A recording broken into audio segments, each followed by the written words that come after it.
You know, I've worked on the island for a long time now, but I've never seen anything like this. My name is Jason, an engine driver on the Northwestern Railway. I'm the driver of the number 5 known as James, and I thought it would be a cool idea to make a journal of my time here, and if anything strange were to happen. The railway is located on an island, so we tend to get a lot of mist and fog, but today is different. Today the mist is much worse than normal, causing most trains to be cancelled. The trains that haven't must run much slower, though Gordon hates this, but the other engines tell him it's for his and the passengers' safety for these conditions. At times Gordon isn't allowed to pull the express due to his speeds, leaving James to be the safest engine for the express. James is normally excited to pull passenger trains, but he's upset because no one will be able to see his pain to it. Recently a new research facility was built, but as of now Topham hasn't revealed their purpose, nor does anyone know what happens with them. My guess is that it was built due to the rumor of lost treasure on the island somewhere, with the ruins of the castle being found. Maybe there is treasure on this little island. I'll keep this notebook on me and continue if something interesting happens.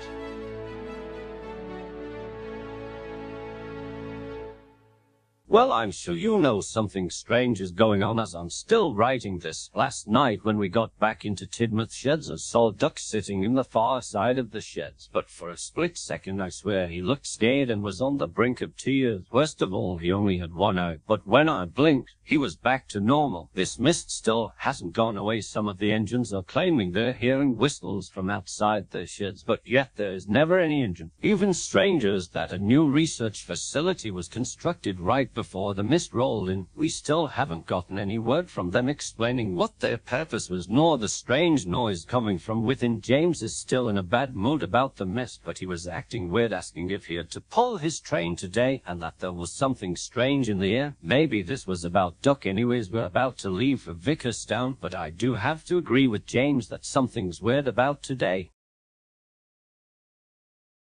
So much has happened, it's crazy. It's probably best to start from the beginning.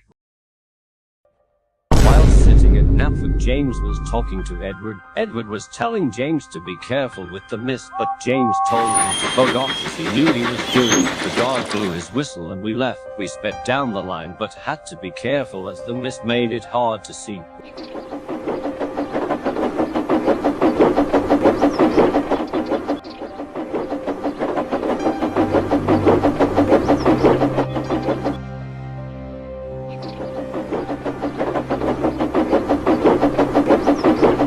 Reached Gordon's Hill, and I swear we heard the whistles of the other engines as well as screams, but there was no one there. James was struggling to get up the hill. He kept telling us it felt as though he was being pushed back.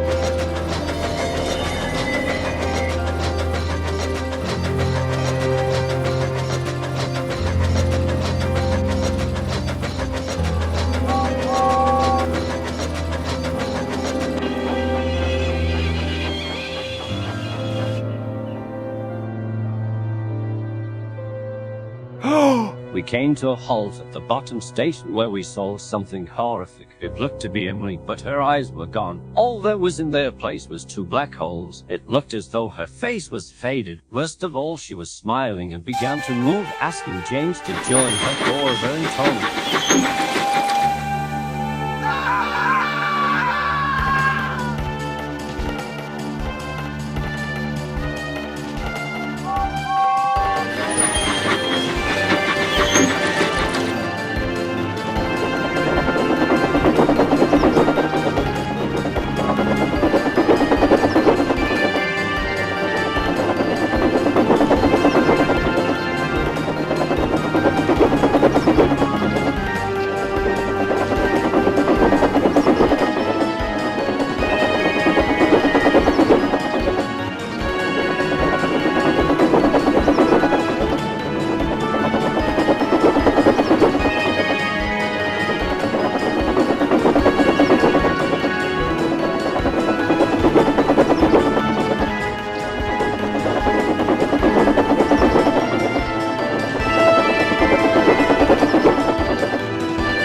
Luckily, Emily got switched down the branch line at Ellsbridge and right now we're sitting in Henry's tunnel waiting for it to be safe.